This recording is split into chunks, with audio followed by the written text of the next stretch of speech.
There's not very many dairy farms in Nebraska. In fact, I think there's less than 150 dairy farms in Nebraska today. When Dan Rice decided to merge his family farm with other Nebraska farms in the late 90s, the idea was to keep dairy farming around for future generations. I have 4 children, and 3 of the 4 children work with us.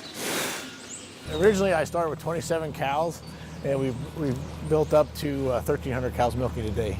But those behind Prairie Land Dairy, located a few miles south of Lincoln, We control everything from the soil to the feed to the cows, processing and take it directly to your local stores. knew they'd have to do more than just be local to compete.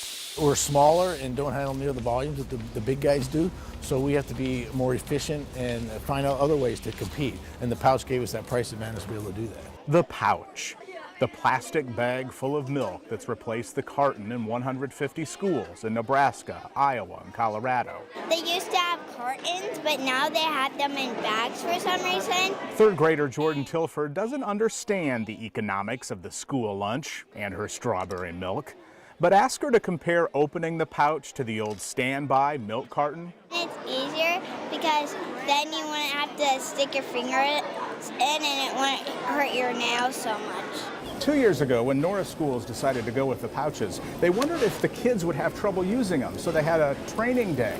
Kids had no problems. The staff struggled.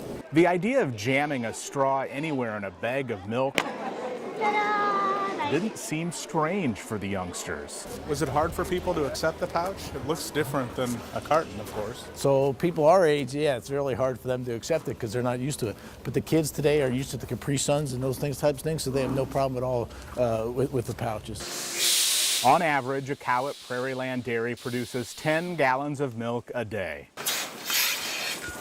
For a farm which prides itself on reusing and recycling whatever it can, now it has milk pouches that fall into that category as well. In Firth, Nebraska, with photographer Jim Hinchuk, I'm Brian Mastery reporting, WWT6 News.